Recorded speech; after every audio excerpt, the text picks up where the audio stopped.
Bismillahirrahmanirrahim. Assalamualaikum warahmatullahi wabarakatuh. Alhamdulillah. Alhamdulillahilladzi arsala rasulahu bil huda wa dinil haq liyudhhirahu 'alad dini kullihi wa kafa billahi syahida. Wa asyhadu an la ilaha illallah wahdahu la syarika la iqraran bihi wa tauhida. Wa asyhadu anna Muhammadan abduhu wa rasuluh. Allahumma shalli wa sallim ala nabiyyina Muhammadin wa ala alihi wa ashabihi ajmain. Amma ba'd.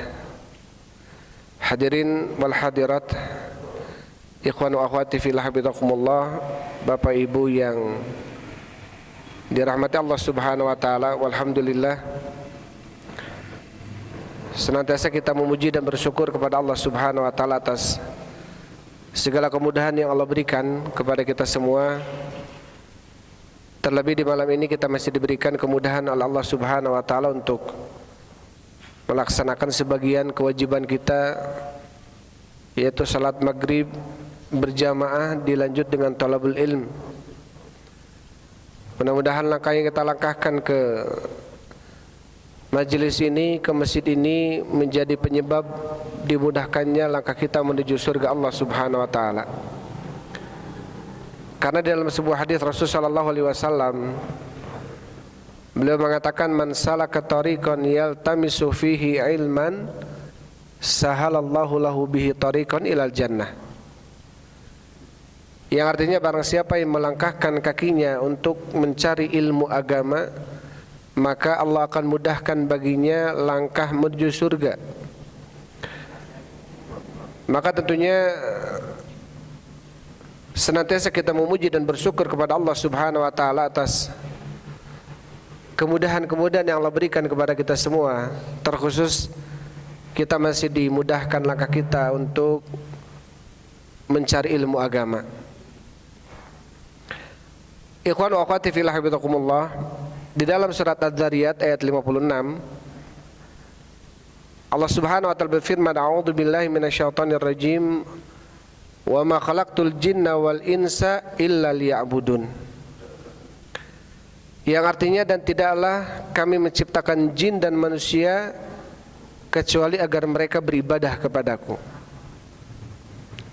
Jadi di dalam ayat ini Allah Subhanahu wa taala menegaskan salah satu hikmah dan tujuan penciptaan jin dan manusia adalah agar jin dan manusia mereka beribadah kepada Allah Subhanahu wa taala.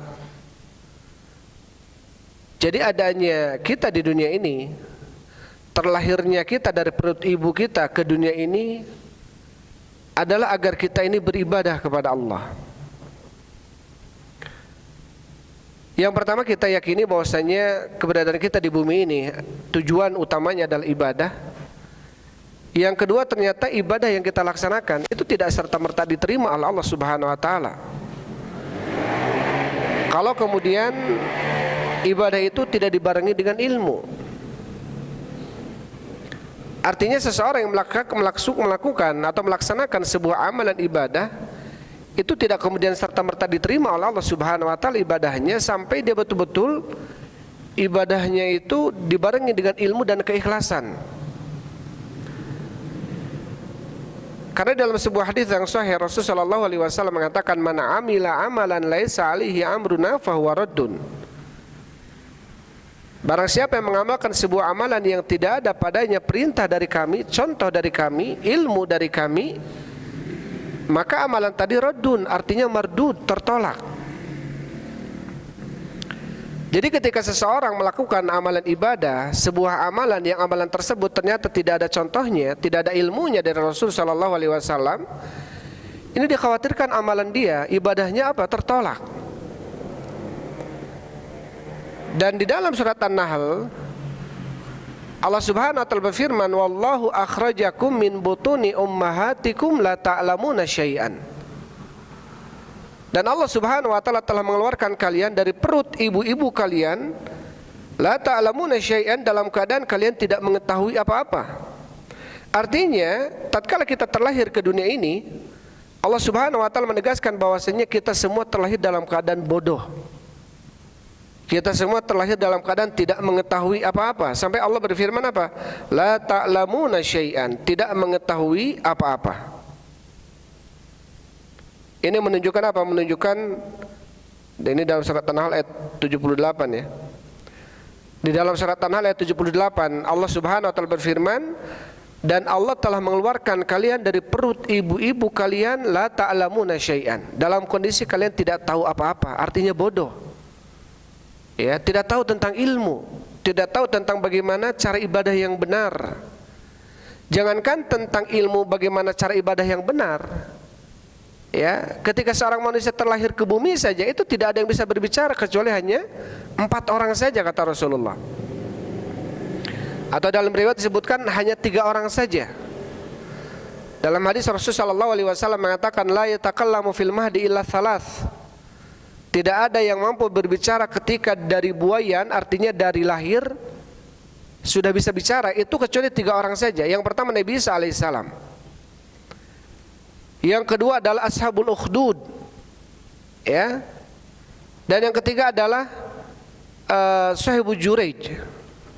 Sahibu Juraij yang mungkin sering kita mendengar bagaimana ada seorang pemuda taat ibadah sampai pernah beberapa kali dipanggil oleh ibunya, qadarullah dia sedang ibadah.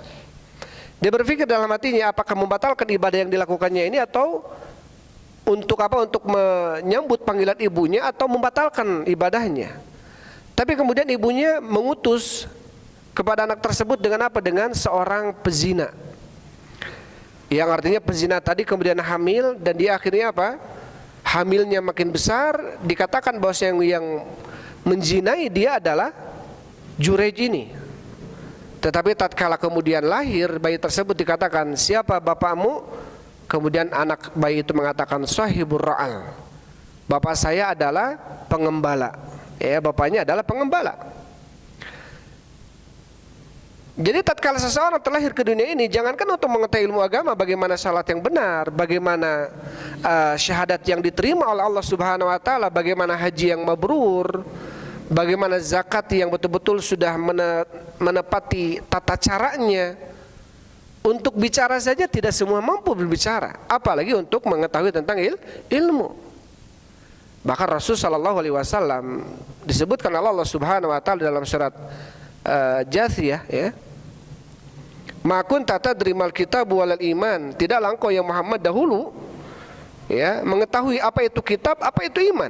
Artinya Nabi Muhammad alaihi salatu wasallam pun ketika sebelum diutus menjadi nabi dan rasul dalam kondisi apa? Tidak tahu. Bahkan Rasul sallallahu alaihi wasallam mengatakan nahnu qaumun ummi, kami adalah kaum yang ummi, la naktub wa la nahsub. Ya, tidak bisa mencatat, tidak bisa menulis, tidak bisa menghitung, dan juga tidak bisa membaca. Ketika malaikat Jibril menyuruh kepadanya untuk ikra, ya, kemudian Rasulullah SAW mengatakan ma ana biqari, saya tidak bisa membaca. Kemudian ikra bismi rabbikal ladzi khalaq, ikra wa rabbukal akram alladzi 'allama bil qalam. 5 ayat yang kemudian Allah turunkan. Ini menunjukkan apa? Menunjukkan bahwasannya apa? Semua manusia tatkala terlahir ke dunia, mereka dalam kondisi tidak tahu apa-apa. Padahal yang pertama, kewajiban kita selaku hamba Allah Subhanahu wa taala beribadah. Dan yang kedua, ternyata peribadatan kita itu enggak serta-merta diterima oleh Allah begitu saja, kecuali harus dibarengi dengan apa? Dengan ilmu. Ternyata yang ketiga, kita terlahir ke dunia ini dalam kondisi tidak berilmu, artinya kita bodoh. Berarti mau enggak mau kita harus apa? Mencari ilmu. Jadi mencari ilmu ini bukan kewajiban seorang syekh, seorang ustadz, seorang kiai, seorang ajengan. Mencari ilmu adalah kewajiban seseorang yang mengaku dirinya hamba Allah dan umatnya Rasul sallallahu alaihi wasallam. Maka mau enggak mau dia harus berilmu. Ya, setidaknya ilmu-ilmu tentang rukun Islam, rukun iman. Setidaknya ilmu-ilmu yang wajib untuk diketahui, bagaimana dia mengetahui tentang Allah Subhanahu wa taala. Bagaimana dia mengetahui tentang syahadat, rukun-rukunnya, syarat-syaratnya. Bagaimana dia mengetahui tentang syurutus shalah, syarat sah salat, atau pembatal-pembatalnya, atau tentang rukun iman dan rukun Islam. Ya, walaupun bukan termasuk kewajiban seseorang mengetahui ilmu nahwu gitu ya, atau ilmu balaghah, ini nggak wajib. Ini fardu kifayah. Artinya ketika sebagian orang mengetahui ilmu ini, maka gugur bagi sebagian yang lainnya. Tapi kalau ilmu sholat yang benar, nggak bisa kemudian sudahlah saya wakilkan saja. Biarin yang tahu ilmu ini mah ustadz ini, yang tahu ilmu ini mah ustadz itu, nggak bisa diwakilkan sama orang lain. Karena apa? Ilmu ini adalah fardu ain. Kewajiban bagi setiap individu harus mengetahuinya. Mau nggak mau dia harus tahu. Mau nggak mau dia harus berilmu. Maka tentunya ikhwan wa akhwati fillah hafizakumullah, walhamdulillah ya, kemudahan yang Allah berikan kepada kita. Salah satunya adalah kemudahan tatkala kita masih diberikan waktu oleh Allah Subhanahu wa taala untuk mencari ilmu agama. Ini adalah merupakan salah satu tanda bahwasanya Allah Subhanahu wa taala menginginkan kita menjadi hamba-hamba yang lebih baik. Karena Rasulullah sallallahu alaihi wasallam mengatakan, man yuridillahu bihi khairan yufaqihu fiddin. Barang siapa yang Allah kehendaki baginya kebaikan, Allah akan fahamkan dia di dalam agamanya. Jadi ketika Allah Subhanahu wa taala menginginkan hambanya baik, bukan Allah jadikan hamba itu kaya, bukan. Ketika Allah menginginkan hambanya baik, bukan Allah jadikan hambanya tersebut menjadi orang yang terkenal di antara manusia yang lainnya, bukan. Ketika Allah menginginkan hamba itu baik, bukan Allah jadikan hamba itu menjadi pejabat dalam sebuah negara, tidak. Tapi ketika Allah inginkan hamba itu baik, Allah akan jadikan hamba tersebut faqih, faham. Ya.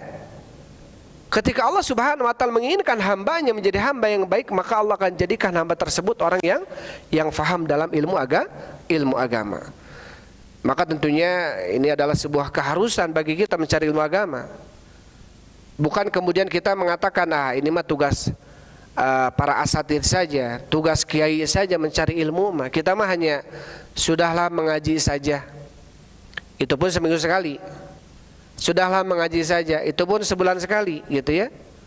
Padahal mencari ilmu agama adalah kewajiban bagi setiap individu.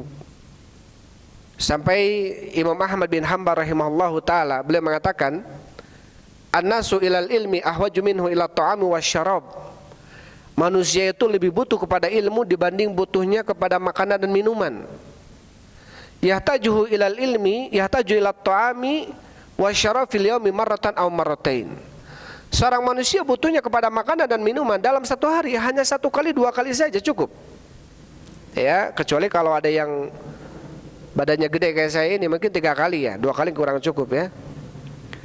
Tapi kalau orang-orang mungkin kurus ya, orang-orangnya langsing, apalagi orang yang jaga diet gitu ya, itu 2 kali aja cukup, bahkan sekali aja makan nasi itu, selebihnya makan makanan biasa. Tapi apa kata Imam Ahmad? Wa yahtajuhu ilal ilmi bi'adadi anfasihi. Tetapi butuhnya dia kepada ilmu itu sebanyak hitungan nafas yang keluar dari dirinya.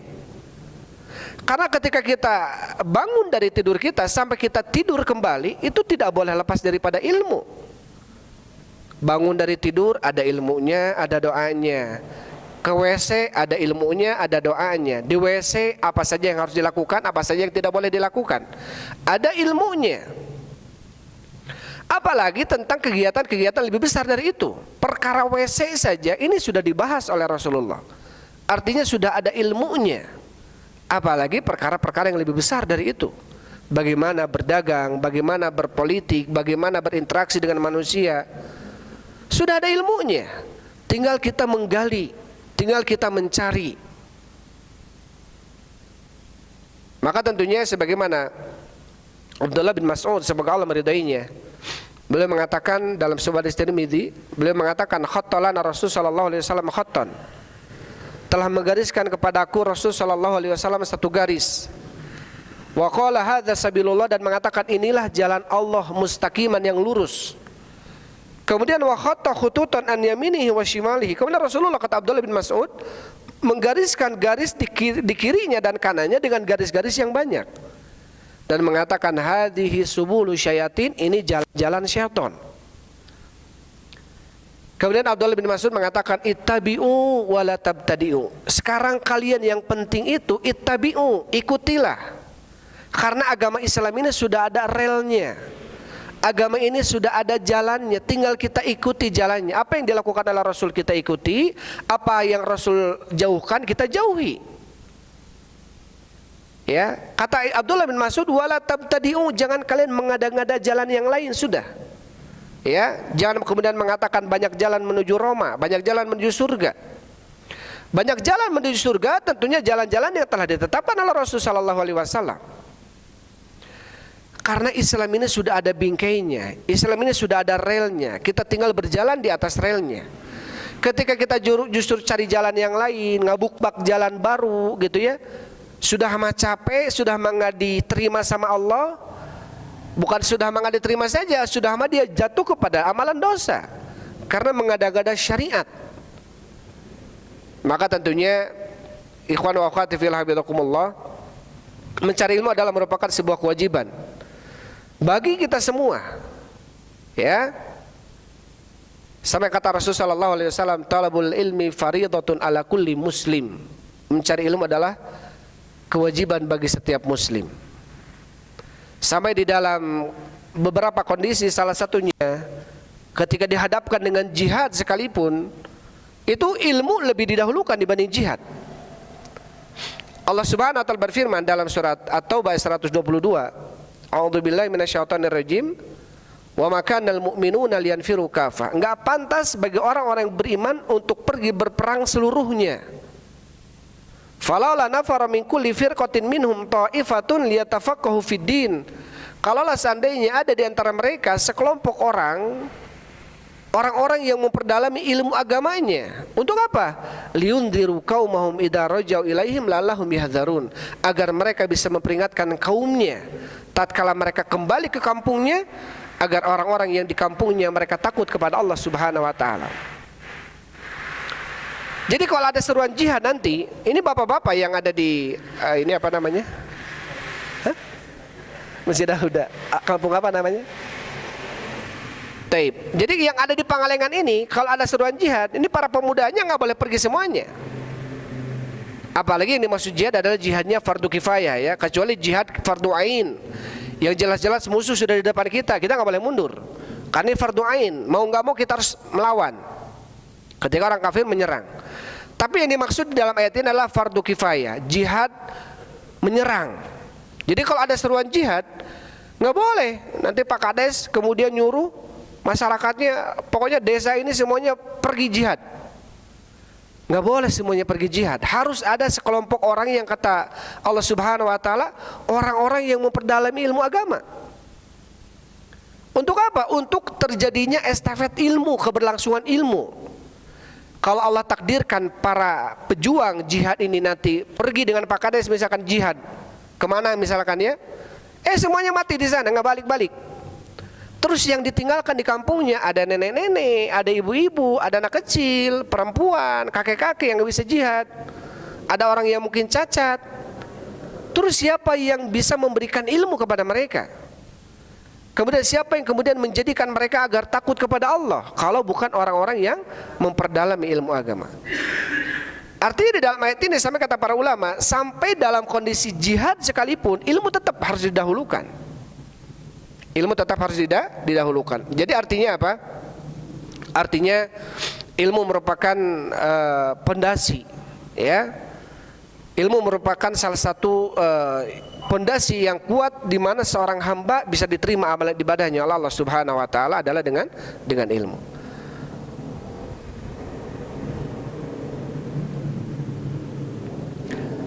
Taib. Kemudian Bapak Ibu yang dirahmati Allah Subhanahu wa taala, ikhwan wa akhwati fillah habibakumullah, dengan ilmu seseorang akan diangkat derajatnya oleh Allah Subhanahu wa taala. Sebagaimana Allah Subhanahu wa taala berfirman dalam surat Al-Mujadalah, yarfa'illahu alladhina amanu minkum walladzina utul ilma darajat. Allah Subhanahu wa taala akan mengangkat orang-orang yang berilmu dan beriman di antara kalian beberapa derajat. Di dalam ayat ini Allah Subhanahu wa taala menyebutkan dengan darajat, jamak muannats salim. Artinya apa? Beberapa derajat. Satu derajat dengan derajat yang lainnya jauhnya antara langit dan bumi. Jadi kalau Allah berikan kepada kita satu derajat aja karena ilmu yang kita perdalami, itu bedanya dengan orang yang tidak berilmu antara langit dan bumi. Allah Subhanahu wa taala berfirman, "Qul hal yastawil ladzina ya'lamuna wal ladzina la ya'lamun?" Katakanlah ya Muhammad, apakah sama orang yang berilmu dengan orang yang tidak berilmu? Apakah sama orang yang pintar dengan orang yang bodoh? Tentu berbeda. Terlebih kepintaran ataupun ilmu yang dimaksud adalah ilmu din, ilmu agama. Ilmu dunia saja ketika kita melihat anak-anak kita, ya, satu dengan yang lainnya ada kelebihan di dalam ilmu dunia saja, kita terkadang lebih cinta kepada anak yang Masya Allah dia ranking misalkan di sekolahnya. Apalagi dalam ilmu agama, Allah lebih cinta. Kita bukan menyampaikan ilmu dunia ya. Maksudnya apa? Ilmu dunia Allah berikan derajat kepada dia. Orang yang tahu ilmu dunia dengan orang yang tidak tahu ilmu dunia, tentunya orang yang tahu ilmu dunia lebih tinggi derajatnya. Apalagi ilmunya ilmu agama. Apalagi ilmunya ilmu din. Maka di dalam ayat tadi Allah mengatakan tentang apa? Pengangkatan derajat bagi orang-orang yang mencari ilmu agama. Jangankan orang, jangankan manusia. Nah, ini kita manusia yang Allah Subhanahu wa taala berfirman tentang manusia, "Walaqad khalaqnal insana fi ahsani taqwim." Dan sungguh kami telah menciptakan manusia pada bentuk yang paling sempurna. Allah ciptakan manusia ini pada bentuk paling sempurna. Ya. Kemudian wa hamalnahu fil barri wal bahri wa faddalnahum ala katsirin mimman khalaqna tafdila. Dan kami lebihkan manusia ini kata Allah dibanding makhluk-makhluk yang lain yang ada. Dibanding jin, dibanding iblis, dibanding malaikat, Allah lebihkan manusia ini dibanding seluruh makhluk yang ada. Bahkan Allah Subhanahu wa taala berfirman, "Wa sakhkhara lakum ma fis samawati wa ma fil ardi jami'an min." Dan Allah telah menundukkan seluruh apa yang ada di langit dan apa yang di bumi itu seluruhnya untuk manusia, untuk kepentingan ataupun keberlangsungan hidup manusia. Kenapa adanya burung, adanya ikan di lautan, adanya pohon-pohon, ada semua ciptaan manusia, ciptaan Allah ini adalah untuk keberlangsungan hidup manusia. Jadi manusia ini adalah makhluk spesial di hadapan Allah Subhanahu wa taala. Terlebih kalau kemudian manusia itu apa? Dihiasi dengan ilmu. Jangankan manusia, seekor anjing saja. Yang kita tahu anjing ini makhluk yang najis. Ya. Sampai saking najisnya bentuk pensuciannya aja beda-beda dengan najis yang lainnya. Kalau najis yang lainnya mungkin cuma 1 kali 2 kali aja cucinya sudah cukup. Tapi kalau najis anjing ini mughaladhah. Sampai bentuk pencuciannya harus dengan tanah dulu, baru 7 kali dengan air. Saking najisnya air liur anjing itu. Sampai kemudian kata Rasulullah sallallahu alaihi wasallam, "Maniktana kalban ghaira kalbil masyiyah."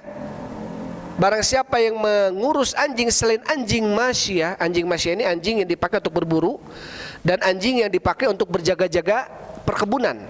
Maka boleh kalau kita punya anjing untuk berburu dan anjing untuk berjaga perkebunan. Selain anjing itu, mau anjing semahal apapun, ya anjing apalah namanya sekarang, semahal apapun, secantik apapun, segemes apapun kita lihatnya anjing itu, tetap dia najis, tetap tidak boleh ada di rumah. Karena kata Rasulullah, barang siapa yang ngurus anjing selain 2 anjing ini, maka akan dikurangi darinya pahalanya 1 harinya 1 qirot. Kita tahu 1 qirot berapa? Seperti gunung Uhud. Mending kalau kita punya amalan ibadah per hari seperti gunung Uhud. Kalau tidak gimana? Yang ada malah dikurangi oleh Allah Subhanahu wa taala.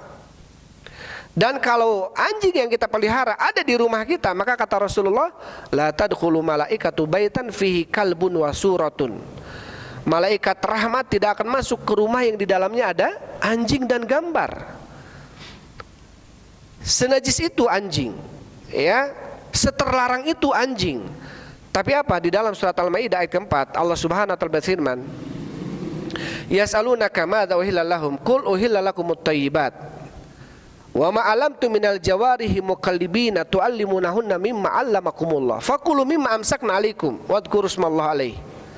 Mereka bertanya kepadamu ya Muhammad tentang apa yang dihalalkan bagi mereka. Katakanlah dihalalkan bagi kalian yang baik-baik, dan dihalalkan bagi kalian apa-apa yang diterkam oleh anjing-anjing kalian yang telah kalian ajarkan ilmu kepadanya.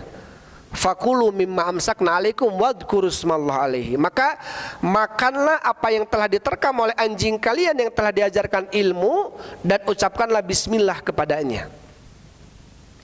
Ini sampai ayat ini kata Syekh Mukbir rahimahullahu taala, ya, sampai-sampai anjing saja makhluk yang najis, makhluk yang terlarang seperti itu bisa diangkat derajatnya oleh Allah Subhanahu wa taala karena ilmu. Jadi ada anjing yang memang dia berilmu, yang kita ajarkan ilmu kepadanya. Ada anjing bodoh. Salah satunya anjing ilmu adalah kemudian ketika kita melihat biasanya orang-orang dahulu, para sahabat-sahabat di antara mereka ada yang menjadi pekerjaan mereka itu pemburu. Mata pencarian mereka itu berburu. Ada yang berburu, ada yang nelayan, ada yang berdagang, ada yang bercocok tanam. Ya, ada yang di pemerintahan. Dan ini biasanya orang-orang Quraisy yang di pemerintahan, karena khusus bagi orang-orang Quraisy pemerintahan itu. Maka selebihnya di antara mereka salah satunya ada Adi bin Hatim, seorang sahabat. Dalam hadis Bukhari, beliau pernah datang kepada Rasulullah, "Ya Rasulullah, anakulu bikalbil soidil muallam." Bolehkah kami memakan buruan yang diburu oleh anjing yang diajarkan ilmu kepadanya? Kata Rasulullah, "Na'am." Boleh. Wa masitta bikalbil muallam fakul. Apa-apa yang diterkam oleh anjing yang diajarkan ilmu kepadanya, maka makanlah. Tetapi wa masitta bikalbil ghairal muallam fala ta'kul. Dan apa yang diterkam oleh anjing yang tidak diajarkan ilmu kepadanya, jangan kau makan. Idza wajadta ma'akal bika kalbun ghairu fala ta'kul. Ketika kamu mendapatkan ada buruan yang diterkam, tetapi di sisi lain ada anjing selain anjingmu, jangan kamu makan buruan ini. Karena khawatir yang menerkamnya anjing orang lain, anjing bodoh. Jadi ceritanya begini. Jadi dulu ataupun sekarang mungkin ya, ketika melihat buruannya, mau itu kelinci, mau itu rusa, maka si pemburu ini ketika melemparkan atau melepaskan anjingnya, dia mengucapkan Bismillah. Lepas dia. Lepas, dia tarkam, dia tangkap itu buruan, dia tidak akan memakannya. Si anjing yang berilmu ini tidak akan memakannya. Dia cukup menerkamnya, membiarkannya sampai si tuannya datang, baru diserahkan kepada tuannya. Kalau masih hidup disembelih lagi oleh tuannya. Kalau tidak, sudah dalam kondisi mati, itu pun sudah halal. Beda dengan anjing yang bodoh. Diterkam dulu, dimakan dulu, sudah kenyang, dibiarkan sama dia untuk tuannya. Kata Rasulullah, ketika kamu mengutus anjingmu, kemudian di sisi anjingmu ternyata ada anjing yang lain, ya, maksudnya sedang di atas terkaman itu, buruan itu, jangan kamu makan buruannya. Kenapa? Karena ini syubhat. Kita nggak tahu yang mana yang menerkam buruan ini. Dikhawatirkan anjing orang lain yang tidak diucapkan Bismillah kepadanya, anjing orang lain yang tidak diajarkan ilmu bagaimana cara berburu, ya. Jadi sampai-sampai karena ilmu anjing saja diangkat derajatnya, apalagi kita selaku manusia. Yang kata Allah Subhanahu wa taala, "Walaqad khalaqnal insana fi ahsani taqwim." Sungguh telah kami ciptakan manusia pada bentuk yang paling sempurna. Wa faddalnahum ala katsirin mimman khalaqna tafdila, dan kami lebihkan mereka manusia di atas seluruh ciptaan-ciptaan kami yang ada. Artinya manusia ini memang Allah berikan spesial kepada manusia. Terlebih kalau kemudian mereka hiasi diri mereka dengan ilmu agama. Taib, ikhwan wa akhwati fillah hafizakumullah. Ini disebutkan di dalam sebuah tulisan karya Syekh Ahmad Abu Aid tentang sebuah risalah tentang fadlul ilm, tentang keutamaan ilmu. Yang tadi mukadimah kita sampaikan, bagaimana tentang pentingnya ilmu, bagaimana tentang keharusannya kita berilmu, ya. Jadi kemudian sekarang kita harus pahami bahwasanya berilmu itu bukan tugasnya ustadz, bukan tugasnya kiai, bukan tugasnya mubaligh, bukan tugasnya syekh. Berilmu itu adalah tugasnya kita selaku hamba Allah yang tahu bahwasanya kita lahir ke dunia ini untuk ibadah. Kewajiban bagi kita yang tahu ternyata ibadah yang selama ini kita lakukan tidak akan diterima kalau tidak dibarengi dengan ilmu. Ya, sebuah kewajiban yang perlu kita yakini, ternyata kita terlahir dari perut ibu kita ini dalam keadaan kita ini dalam keadaan kita bodoh. Rasulullah sallallahu alaihi wasallam mengatakan, "Shallu kama ra'aitumuni usolli." Salatlah sebagaimana kalian melihat aku salat. Diperintahkan oleh Rasulullah agar kita salatnya seperti siapa? Seperti Rasulullah. Bagaimana kita bisa melihat Rasulullah? Rasul hidup 1400 berapa? 40 atau 33 tahun yang lalu, karena Rasul meninggal 10 Hijriah, ya.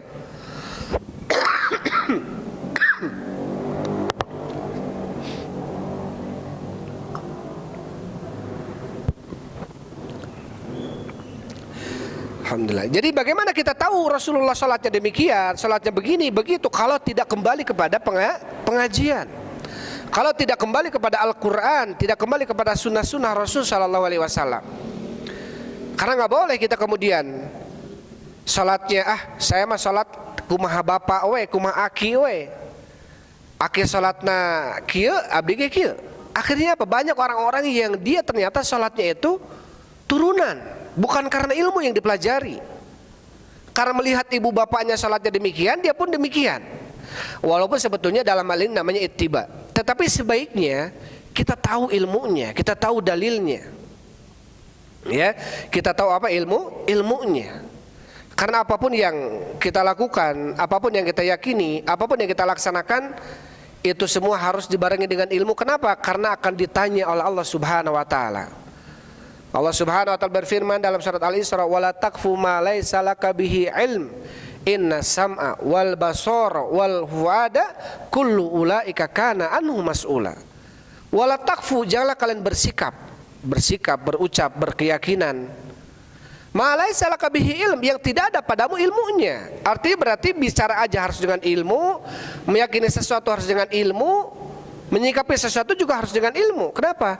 Karena inna sam'a, sesungguhnya pendengaran, wal basar, penglihatan, wal fuad, dan juga hati ini, kullu ulaika kana anhu mas'ul, akan ditanya oleh Allah Subhanahu wa taala. Makanya Imam Bukhari rahimahullah taala menyebutkan dalam kitabnya Babul Ilmi Qoblal Qawli wal Amal, bab pentingnya berilmu sebelum berucap dan beramal. Penting.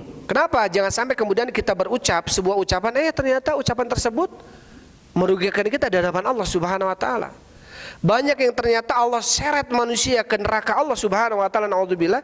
Itu apa? Bisa babi famihi, bisa babi mulutnya. Suila Rasul sallallahu alaihi wasallam an aktsari syai'in yudkhilu bihin nar.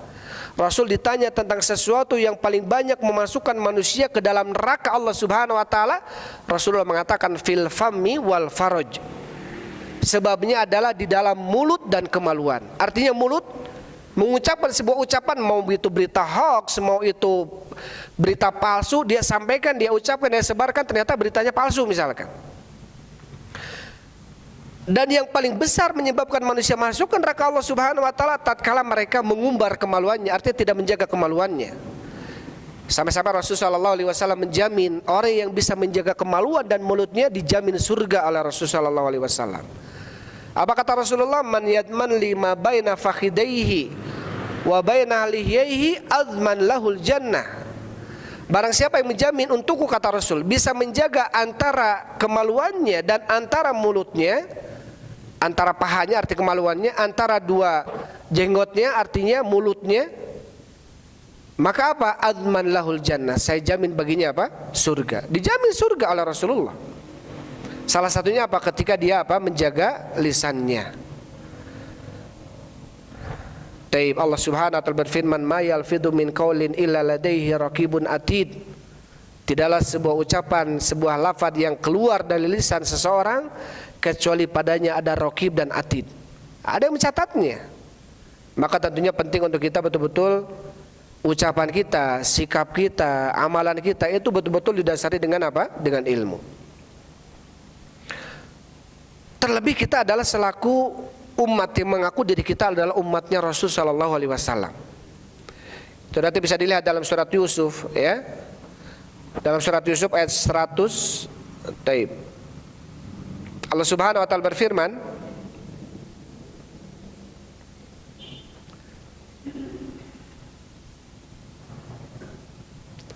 ayat 108, ya. Dalam surat Yusuf ayat 108 Allah Subhanahu wa taala berfirman, "Qul hadhihi sabili ad'u ilallah ala basiratin ana wa manittaba'ani wa subhanallahi wa ma'ana minal musyrikin." Artinya, kul, katakanlah Muhammad, hadhihi sabili, inilah jalanku. Ad'u ilallahi, aku mengajak kalian untuk kembali kepada Allah ala basiratin, di atas ilmu. Siapa yang mengajaknya? Ana wa manittaba'ani, saya dan orang-orang yang mengikuti saya. Kalau kita lihat tafsiran para ulama, salah satunya dalam ayat ini adalah, di dalam ayat ini Allah Subhanahu wa taala, Rasul sallallahu alaihi wasallam menegaskan bahwasanya yang mengajak untuk kembali kepada Allah di atas ilmu adalah saya, yaitu Rasulullah, dan orang-orang yang mengikuti saya. Saya dan orang-orang yang mengikuti saya mengajak kalian untuk kembali kepada Allah di atas ilmu. Artinya orang yang mengaku dirinya adalah umatnya Rasul, dia pertama harus berilmu, yang kedua harus menjadi da'i. Karena apa? Adu'u ilallah. Jadi kewajiban da'i ini bukan kewajiban ustadz, bukan. Bukan hanya kewajiban ustadz saja gitu, bukan. Tapi kewajiban orang yang mengetahui tentang ilmu. Jangankan 1 ayat 2 ayat, setengah ayat saja sudah harus kita apa? Sampaikan. Balighu anni walau ayat, sampaikan dariku walaupun satu ayat. Dan tentunya menjadi dai bukan kemudian harus di dalam sebuah podium di atas mimbar, tidak. Ketika Allah jadikan kita dalam profesi perdagangan, terus kita menjadi seorang dai di dalam berdagang. Bagaimana agar perdagangannya dia jujur dalam berdagangnya, agar dia betul-betul menepati syariat dalam berdagangnya. Ini juga sebagai bentuk dakwah, sebagai bentuk apa? Mengajak manusia agar kembali kepada Allah Subhanahu wa taala. Maka bisa dilihat ya, dalam surat Yusuf ayat 108 itu jelas Allah mengatakan bahwasanya orang-orang yang mengajak manusia kembali kepada Allah adalah ana, itu Rasulullah, wa manittaba'ani, dan orang-orang yang mengikuti saya. Artinya siapapun yang mengaku dirinya adalah pengikut Rasulullah, berarti mau nggak mau dia harus berilmu, mau nggak mau dia harus berdakwah. Ya, mau nggak mau dia harus berilmu, mau nggak mau dia harus berdakwah. Ketika dia mengaku dirinya adalah pengikut Rasulullah Sallallahu Alaihi Wasallam. Taib, ikhwan wa akhwati fillah habibakumullah, disebutkan di dalam risalah tadi, salah satu daripada keutamaan ilmu, yang pertama, ilmu adalah merupakan warisan para nabi. Kenapa kemudian Nabi alaihi salatu wassalam atau para nabi itu tidak meninggalkan dinar dan dirham, tidak meninggalkan harta baik emas ataupun perak, tapi yang ditinggalkan oleh nabi adalah ilmu. Karena kalau kemudian yang ditinggalkan oleh para nabi itu adalah harta emas dan perak, maka yang akan mendapatkan warisannya hanya kerabatnya saja. Pada ketika itu Fatimah radhiyallahu anha, ketika wafatnya Rasul sallallahu alaihi wasallam, mengadu kepada Abu Bakar As-Siddiq sesaat setelah meninggal Rasulullah, maka diangkatlah Abu Bakar As-Siddiq menjadi khalifah. Mengadu kepada Abu Bakar As-Siddiq, menanyakan mana warisan saya, mana warisan bapak saya Nabi Muhammad sallallahu alaihi wasallam. Karena tidak ada. Itu pun ada baju tamengnya, baju perangnya yang digadaikan kepada orang Yahudi. Padahal kita tahu Rasul sallallahu alaihi wasallam itu berapa bagian kalau menang perang?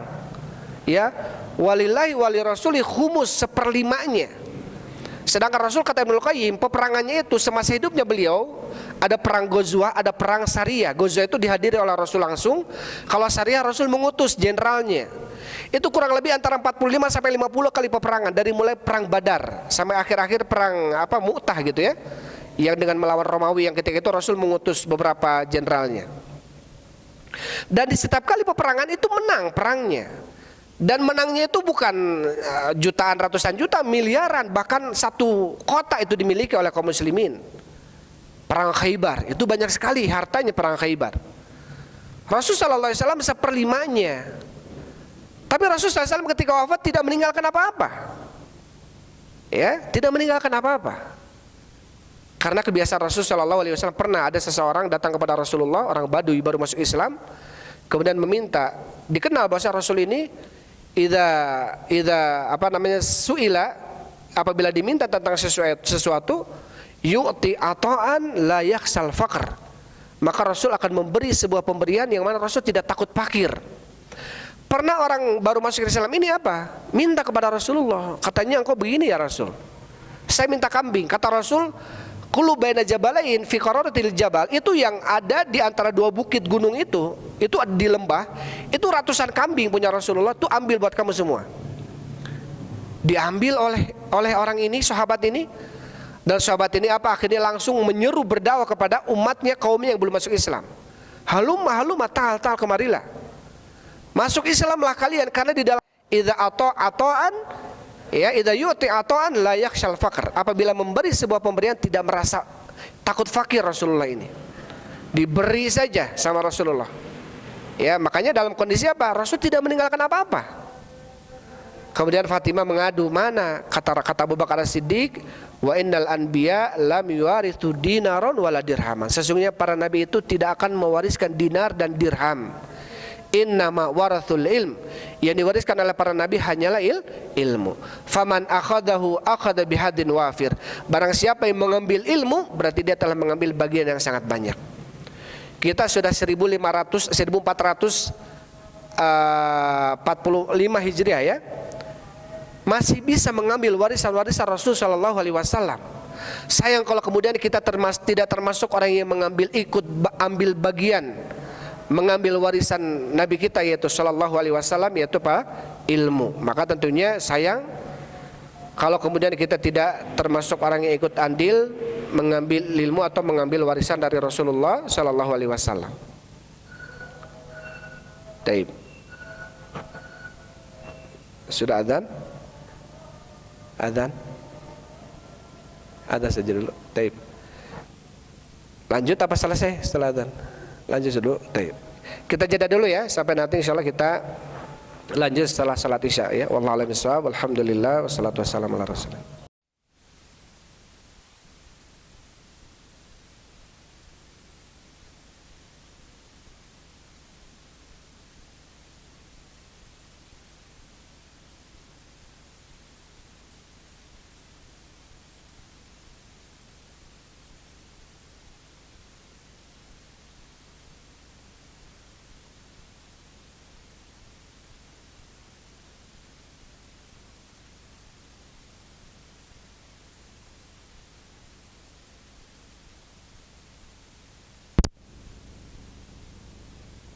Keutamaan ilmu adalah bahwasanya ilmu irsul anbiya, warisan para nabi.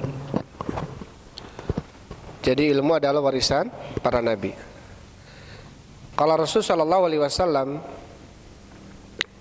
telah bersabda, Rasul sallallahu alaihi wasallam, "Man salaka tariqan yatlubu fihi ilman, salakallahu bihi tariqan min turukil jannah. Wa innal malaikata la tadau ajnihataha li talibil ilm ridan bima yasna wa innal alima la yastaghfiru lahu man fis samawati wa man fil ard wal hitanu fi jawfil ma wa inna fadlal alimi alal abid ka fadlil qamar lailatul badri ala sairil kawakib wa innal ulama warasatul anbiya wa innal anbiya lam yuwarithu dinaran wala dirhaman innama warathul ilm faman akhadahu akhadha bihadin wafir." Ya, maka barang siapa yang mengambil ilmu, dia telah mengambil bagian yang sangat banyak. Tapi itu hadisnya ya, hadis yang dikeluarkan oleh Abu Darda, dari sahabat Abu Darda, yang disahihkan oleh Syekh Al-Albani rahimahullahu taala. Jadi termasuk keutamaan ilmu adalah salah satunya ilmu merupakan warisan para nabi. Kemudian yang kedua, Syekh mengatakan al-ilmu yabqa wal malu yafna. Ilmu adalah sesuatu yang senantiasa bakin, artinya tersisa, tetap adanya. Wal mal, adapun harta adalah sesuatu yang fana. Adalah sesuatu yang fana artinya apa? Hilang. Maka dalam perkataan Ali bin Abi Thalib, semoga Allah subhanahu wa ta'ala meridainya, beliau mengatakan al-ilmu khairun minal mal, ilmu lebih baik daripada harta. Ilmu yahrusuka wa anta tahrusul mal. Ilmu akan menjagamu dan kamu akan menjaga harta. Ya, jadi semakin banyak ilmu, maka ilmu akan semakin menjaga kita. Beda dengan kita semakin banyak harta, maka akan semakin banyak waktu untuk kita bagaimana caranya menjaga harta ini. Makanya yang kedua adalah keutamaan ilmu. Ilmu akan tersisa, dan ilmu itu adalah kekal, sedangkan harta adalah sesuatu yang fana. Salah satu yang dibawakan dalil oleh Syekh dalam tulisannya ini adalah tentang kondisi bagaimana kita melihat sosok Abu Hurairah, semoga Allah meridainya. Siapa di antara kita yang tidak tahu Abu Hurairah? ya, hampir semua kaum muslimin mesti tahu sosok Abu Hurairah. Artinya apa? Setidaknya pernah mendengar nama Abu Hurairah.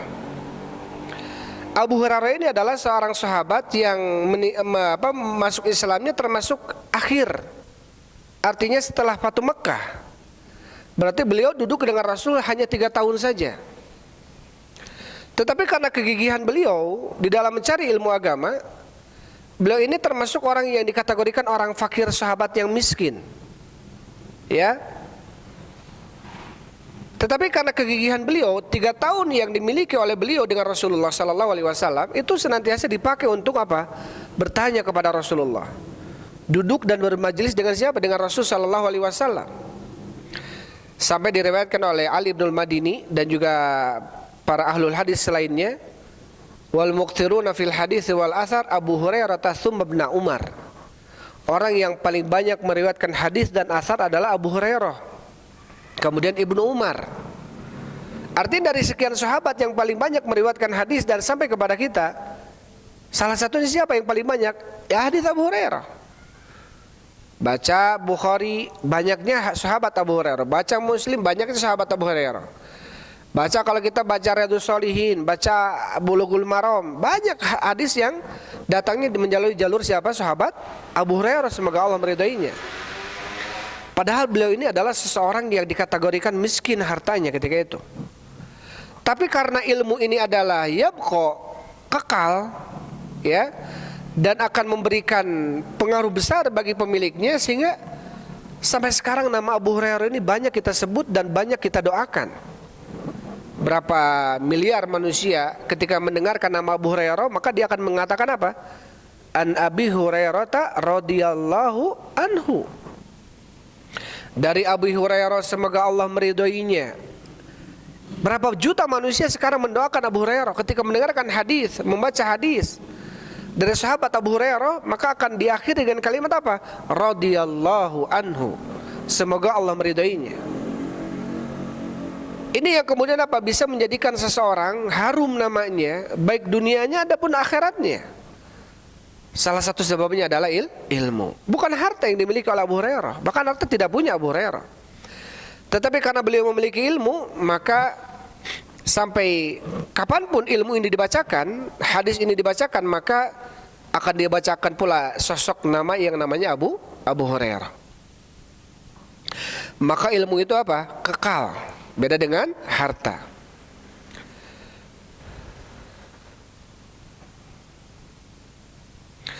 Kemudian ada ketiga, ilmu adalah salah satu sebab yang bisa mengantarkan seseorang menjadi saksi Allah Subhanahu wa taala. Bahkan tidak ada yang Allah Subhanahu wa taala jadikan sebagai saksi dari kalangan makhluknya kecuali para malaikat dan juga ahlul ilm, itu orang-orang yang memiliki ilmu. Sampai Allah Subhanahu wa taala berfirman dalam surat Al-Imran ayat 18, syahidallahu annahu la ilaha illahu wal malaikatu wa ulul ilmi qa'iman bil qist. Yang artinya syahidallah, Allah telah bersaksi, annahu la ilaha illahu, sesungguhnya tiada sesembahan yang berhak disembah kecuali Dia, yaitu Allah. Wal malaikatu, dan juga para malaikat pun bersaksi. Wa ulul ilmi, dan para pemilik ilmu mereka pun bersaksi dengan keadilan bahwasanya tiada sesembahan yang berhak disembah kecuali siapa? Kecuali Allah Subhanahu wa taala. Di antara makhluk Allah Subhanahu wa taala yang Allah gandingkan persaksiannya dengan persaksian Allah ini hanya para pencari ilmu. Tidak disebutkan di dalamnya para nabi. Tidak disebutkan di dalamnya para syuhada, para siddiqin, para solihin. Tetapi yang disebutkannya adalah ahlul ilm, orang-orang yang memiliki ilmu. Tentunya ketika para nabi, para siddiqin, para syuhada, mereka juga termasuk ahlul ilm. Maka ini termasuk salah satu daripada keutamaan ilmu, ya. Jadi ilmu merupakan sebab yang dengannya Allah Subhanahu wa taala jadikan dia termasuk saksi Allah Subhanahu wa taala. Antum syuhadaullah fil ard, kalian adalah merupakan saksi-saksi Allah yang ada di muka bumi ini. Apakah orang tersebut dijadikan oleh Allah Subhanahu wa taala saksi karena harta yang dimilikinya? Tidak. karena kedudukan yang dinaikinya, tidak. Karena popularitas yang dimilikinya, tidak. Tetapi karena ilmu yang dimilikinya, Allah jadikan dia sebagai apa? Sebagai saksi untuk Allah Subhanahu wa taala. Fayakfika fakhran ya talibal ilm, maka cukup bagimu kebanggaan wahai para pemilik ilmu, wahai pencari ilmu, antakuna mimman syahida lillah, termasuk menjadi orang yang bersaksi untuk Allah Subhanahu wa taala bahwasanya tidak ada sesembahan yang berhak disembah kecuali Allah Subhanahu wa taala. Ini tentunya kedudukan yang agung, yang mulia bagi para pencari ilmu. Ketika Allah gandengkan persaksiannya dengan persaksian malaikat dan juga persaksian Allah Subhanahu wa taala. Allah sejajarkan persaksiannya.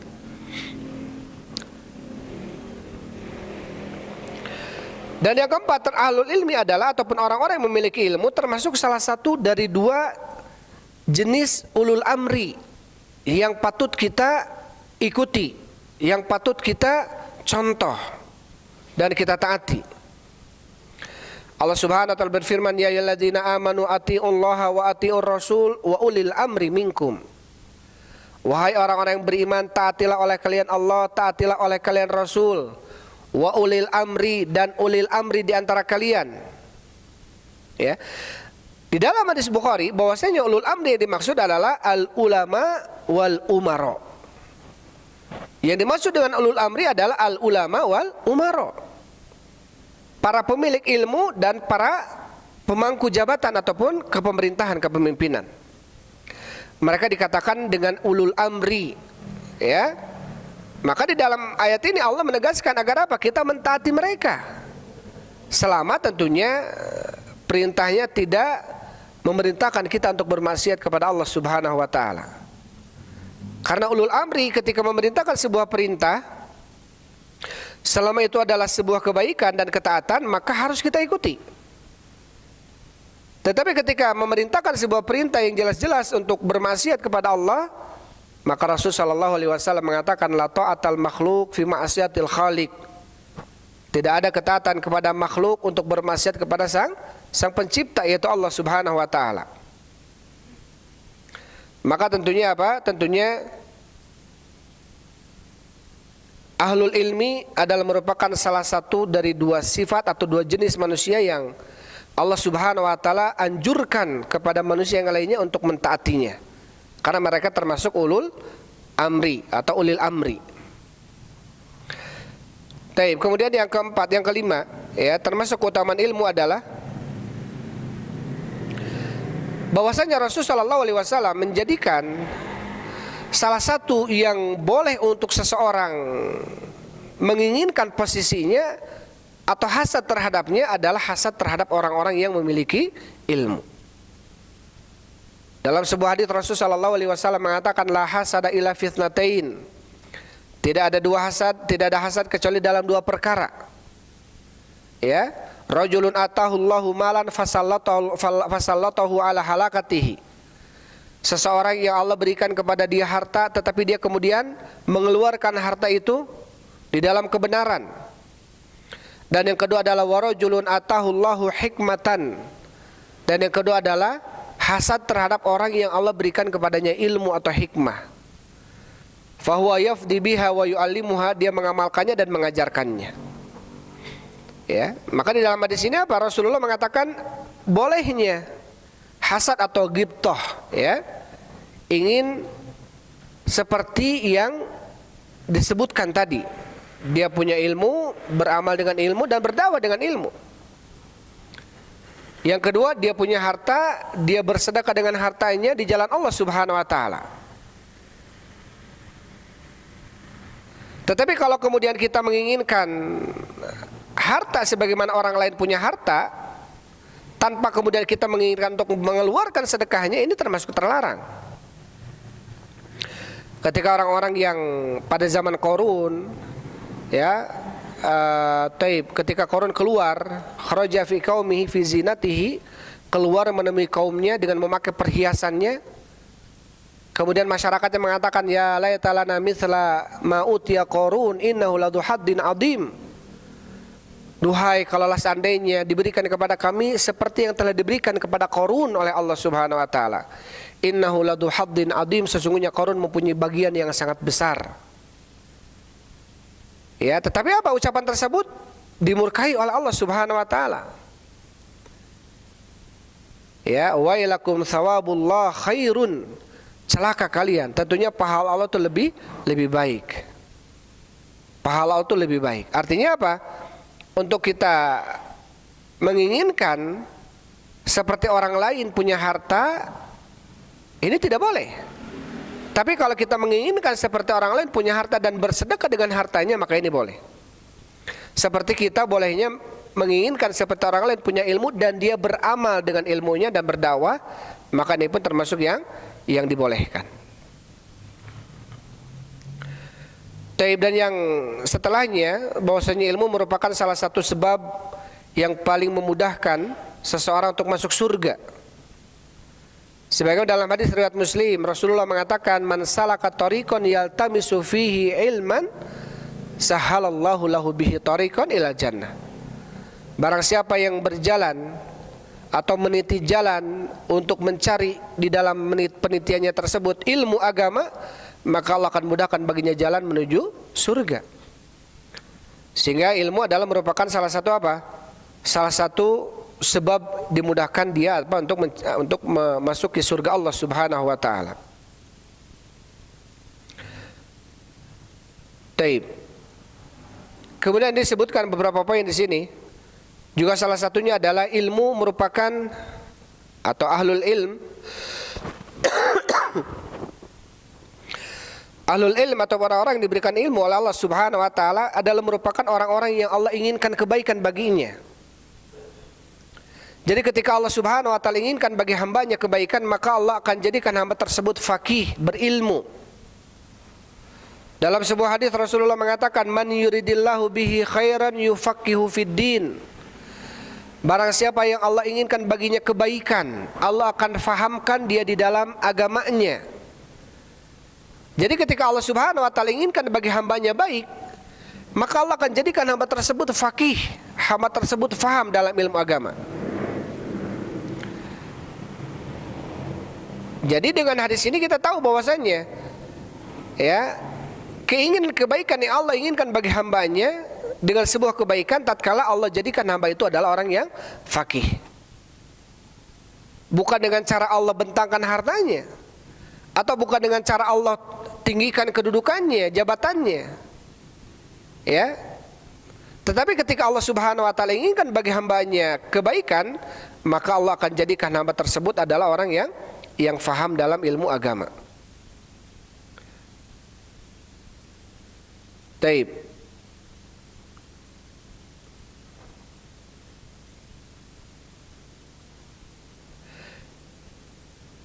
Taib ikhwan wa akhwati fillah hafizakumullah. Maka tentunya apa yang tadi disampaikan tentang apa? Tentang keutamaan-keutamaan ilmu gitu ya. Ini agar menjadikan kita semakin apa? Semakin semangat ya di dalam mencari ilmu agama. Agar semakin terdorong kita melihat bagaimana para ulama di dalam meraih kemuliaan-kemuliaan mereka itu tidak mudah. Tidak kemudian mereka menjadi mulia, tetapi dengan cara bagaimana mereka letihnya di dalam mencari ilmu agama.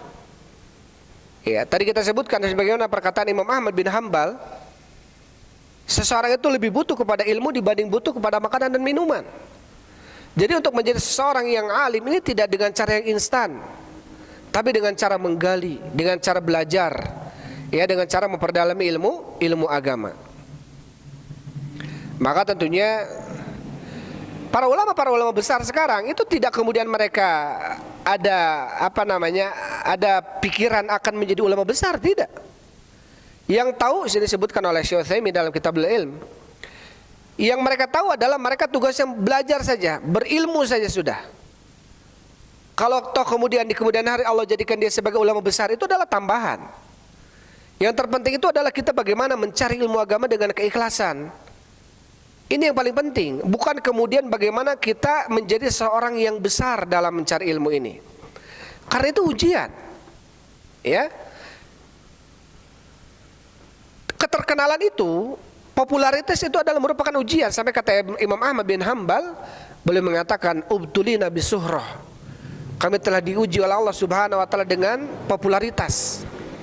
Semakin terkenal, semakin diuji oleh Allah Subhanahu wa taala. Ya, jadi tentunya yang paling penting bagi kita adalah bagaimana caranya ya kita betul-betul memperdalam ilmu agama dengan keikhlasan. Adapun hasil akhir nantinya, ya kita tahu bagaimana Allah Subhanahu wa taala akan memudahkan bagi para pencari ilmu agama hartanya atau dunianya. Kita jangan khawatir dengan itu. Ada sebagian orang tua kemudian kalau kemudian anak-anak kita di pesantren, terus dia mau kerja apa nantinya, mau makan apa nantinya, padahal mereka sudah dijamin oleh Allah Subhanahu wa taala. Pernah dalam sebuah kejadian dari hadis Anas bin Malik riwayat Tirmidzi, itu pernah datang dua orang kepada Rasulullah SAW, adik kakak. Yang satu dia kerjaannya mencari dunia, artinya bekerja. Yang satu lagi dia kerjanya duduk dengan Rasulullah mencari ilmu agama. Kemudian si kakaknya ini lapor kepada Rasulullah SAW tentang kondisi adiknya yang kerjanya cuma mencari ilmu gitu. Sedangkan dia adalah orang yang menghidupinya. Kata Rasulullah SAW, kemudian beliau mengatakan, la'allaka turzaku bih, bisa jadi kamu dimudahkan rezekimu oleh Allah Subhanahu wa taala karena adikmu yang mencari ilmu agama. Jadi kamu turzaku, diberikan rezeki kamu bih karena dia. Artinya dalam hadis ini kata para ulama bahwasanya talabul ilm, mencari ilmu agama min a'dham asbabir rizq. Mencari ilmu agama itu termasuk sebab yang paling besar untuk mengais rezeki. Jadi rizki itu, sebab rizki, mencari rizki itu kan ada sebab-sebabnya. Ya, fantasyiru fil ardi wabtagu min fadlillah. Bertebaranlah kalian di muka bumi, carilah keutamaan dari Allah, rizki dari Allah. Itu poin keberapa? Yang paling pertama dan utama itu adalah bertakwa, ya. Wa may yattaqillaha yaj'al lahu makhrajan wa yarzuqhu min haitsu la yahtasib. Barang siapa yang bertakwa kepada Allah, Allah akan berikan kepadanya jalan keluar dan Allah akan berikan rizki dari sisi yang tidak disangka-sangka. Yang kedua, dia bertawakal kepada Allah. Wa may yatawakkal 'alallah fahuwa hasbuh. Barang siapa yang bertawakal kepada Allah, maka Allah akan berikan kecukupan kepada dia. Apalagi dunianya, sangat cetek bagi Allah, sangat mudah bagi Allah. Yang ketiga adalah ketika dia beristighfar sama Allah Subhanahu wa taala. Faqultu astaghfiru rabbakum innahu kana ghafara yursilis samaa 'alaikum midrara wa yumdidkum bi amwalin wa banin wa yaj'alakum jannatin wa yaj'alakum anhara. Artinya apa? Dengan istighfar Allah akan turunkan hujan, diperbanyak harta, diperbanyak anak-anak. Ini dengan istighfar. Jadi yang tadi disebutkan adalah poin-poin pertama dan utama di dalam mengais rezeki. Dan setelah itu adalah talabul ilm. Ya, walaupun tentunya harus dibarengi dengan apa? Dengan bekerja, dengan usaha, harus ada tetap. Tetapi tidak boleh lupa poin-poin yang paling utama. Apa itu? Takwa kita, tawakal kita, mencari ilmu agama kita. Ini paling penting. Ya, maka dengan itu dia akan lebih dimudahkan rezekinya oleh Allah Subhanahu wa taala. Taib. Ikhwan wa akhwati fillah habibakumullah. Bapak Ibu yang dirahmati Allah Subhanahu wa taala, tentunya banyak poin-poin ya yang disebutkan oleh Syekh di sini tentang kondisi seseorang di dalam meraih ilmu agama. Sampai Rasulullah SAW mengibaratkan ilmu ini seperti air hujan. Seperti air hujan yang menimpa kepada tanah yang berbeda-beda tanahnya. Ada tanah yang menyerap air hujan tersebut kemudian menumbuhkan tumbuh-tumbuhan, sehingga tumbuh-tumbuhan tersebut dimanfaatkan oleh banyak manusia. Ada air hujan menimpa tanah dan tanah tersebut tanahnya tandus, hanya menyimpan air saja. Jadi sumurnya pun dimanfaatkan oleh manusia. Ada air hujan jatuh kepada tanah itu tidak menyerap air, tidak menyimpan air. Ya, maka ini kata Rasulullah SAW, perumpamaan orang-orang yang manfaquha fiddin, orang-orang yang faqih dalam ilmu agama. Artinya apa? Manusia ini beda-beda. Manusia ini beda-beda. Ada yang bisa menyerap ilmu, memanfaatkannya, menyebarkan dan menjadikan ilmu yang dimilikinya manfaat oleh orang lain. Ada ilmunya tuh hanya untuk dirinya sendiri gitu ya. ada dengan ilmu tersebut dia tidak bisa manfaat apa-apa untuk dirinya, nggak bermanfaat, apalagi untuk orang lain. Nah, ini naudzubillah min dzalik. Maka tentunya ini adalah perumpamaan yang Rasul Shallallahu Alaihi Wasallam umpamakan ya tentang orang-orang yang dihadapkan kepada ilmu. Tinggal kita termasuk orang yang mana ini? Ya, apakah orang yang kemudian menyerap ilmu, mengamalkannya dan memberikan manfaat dengan ilmu itu kepada manusia yang lainnya, artinya menyebarkannya, mendakwahkannya, atau kita termasuk orang yang menyimpan untuk dirinya, mengamalkan dirinya saja? Nah, ini maka tentunya perlu untuk kita perhatikan ya, karena banyak orang-orang berbeda-beda di dalam mensikapi dan menanggapi ilmu. Kemudian, di sini terakhir ya, disebutkan oleh Syekh dalam sebuah hadis, "Mathalul alim 'alal 'abid kafadlil qamar lailatul badri 'ala sairil kawakib." Perumpamaan seseorang yang berilmu dibanding orang yang tukang ibadah, rajin ibadah gitu ya. Dia berilmu, tentunya berilmu, beramal dengan ilmunya, berdakwah dengan ilmunya. Yang kedua adalah abid, artinya tukang ibadah, rajin ibadahnya. Tentunya ibadahnya dengan ilmu. Kalau ibadah dengan tanpa ilmu berarti dia bidah berarti. Yang dimaksudkan oleh Rasulullah SAW adalah fadlul alim alal abid, keutamaan orang yang berilmu di atas orang yang ahli ibadah. Kafadlil qamar lailatil badri ala sairil kawakib, perumpamaannya seperti bintang atau bulan purnama dibanding seluruh bintang-bintang yang ada. Kita lihat bulan purnama, satu bulan saja itu bisa menerangi bumi di kegelapan malam.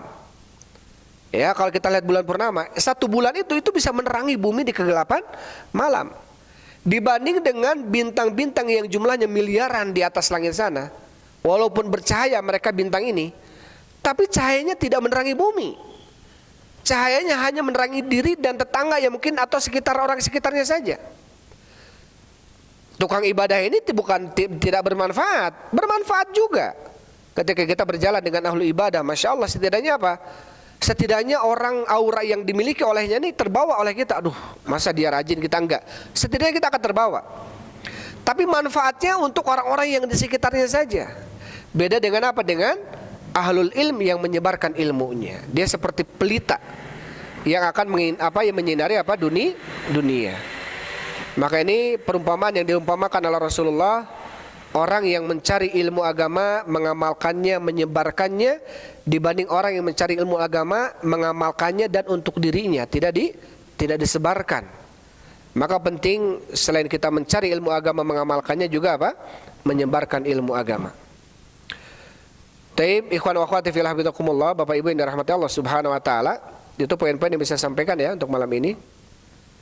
Mudah-mudahan dengan poin yang tadi disampaikan bisa lebih menambah ya, termotivasi kita untuk senantiasa mengkaji ilmu agama ya, agar kita setidaknya 1 derajat, 2 derajat yang kita miliki Allah berikan kepada kita karena kita pencari ilmu. Maka tentunya ini kata Abdullah bin Mas'ud, ad-darajatu ma baina darajah kama baina sama'i wal ard. 1 derajat dengan derajat yang lainnya itu jauhnya antara langit dan bumi. Bayangkan kita diberikan 1 derajat saja karena ilmu yang kita miliki, maka jauhnya, bedanya dengan orang yang tidak berilmu antara langit dan bumi. Tapi apalagi kalau kemudian kita diberikan beberapa derajat. Tapi itu saja mungkin yang bisa saya sampaikan. Sebelum ditutup ada pertanyaan, silakan ya. Fadhal.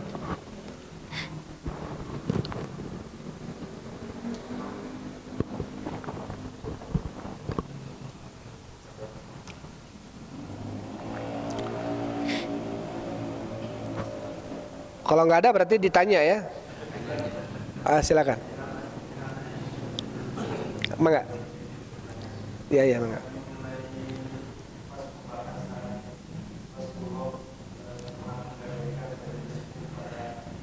Yahudi.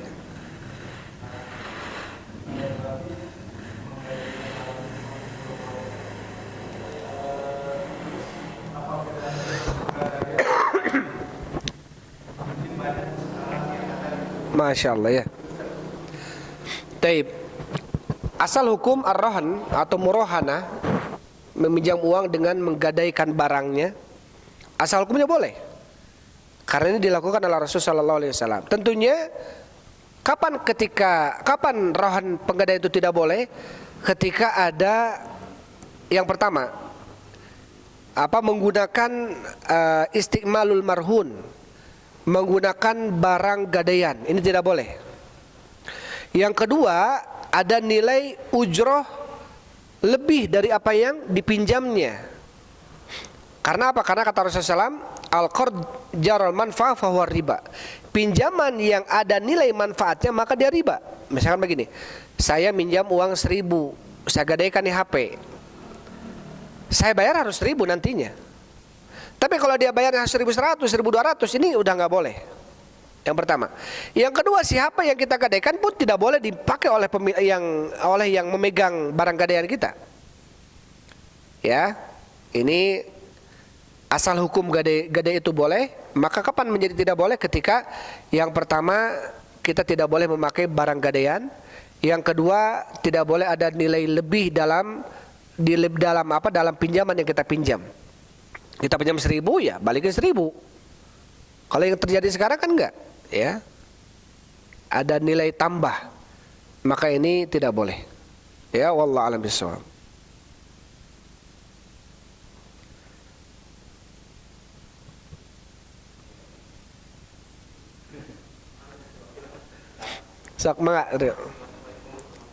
Waalaikumsalam warahmatullahi wabarakatuh.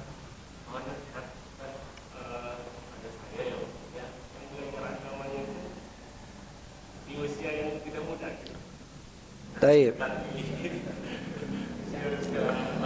Iya. Baik. Banyak ulama menjadi ulama besar. Salah satunya Ibnu Hazm, ya.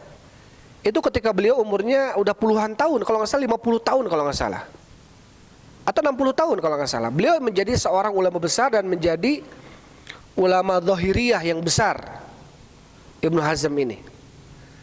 Dan banyak para ulama yang belajarnya sudah berumur dan tentunya tidak menjadi penghalang, ya, mencari ilmu agama itu. Kapanpun, minal mahdi ilal lahdi, dari buayan sampai kita menuju liang lahat, tetap mencari ilmu agama. Cuman mungkin porsinya kita harus prioritaskan mana yang lebih prioritas nih bagi kita, ya, mana yang lebih prioritas. Karena kita sudah umur lanjut, jangan kita kemudian sibuk dengan ilmu-ilmu yang sifatnya tidak terlalu urgen gitu, ya. Maka yang paling penting adalah ilmu tentang akidah yang benar, itu paling penting. Ilmu tentang sholat yang benar, tentang rukun Islam saja, rukun iman. Ilmu tentang itu dengan syarah penjelasannya. Atau ada kitab Fadlul Islam, atau kitab Tauhid, ya, kitab akidah. Ini kitab yang paling penting. Karena di dalam poin ini kita tidak bisa diwakilkan oleh orang lain. Ketika kita sudah besar seperti ini, maka ada kewajiban bagi kita untuk meyakini sebuah keyakinan yang benar, yaitu dalam akidah. Maka yang paling pertama adalah akidah yang benar, akidah atau fikih gitu, ya.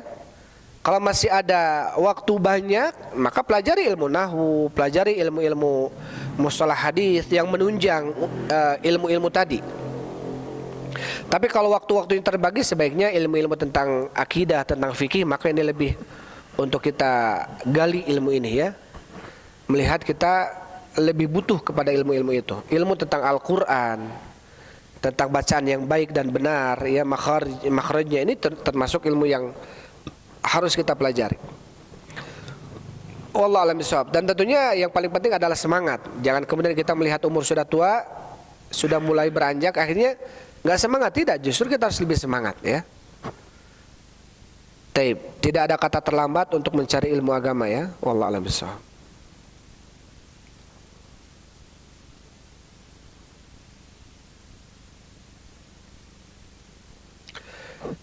Itu saja pengintannya. Bilipat tuduh-tuduh deh ingat. Sakitu pangintan teh sadegikeun, mudah-mudahan naon-naon digikeun sing manfaat bikin orang sadayana. Wallahu a'lam bishawab. Alhamdulillah wassalatu wassalamu ala Rasulillah. Subhanakallahumma rabbana wa bihamdik asyhadu an la ilaha illa anta astaghfiruka wa atubu ilaik. Assalamualaikum warahmatullahi wabarakatuh.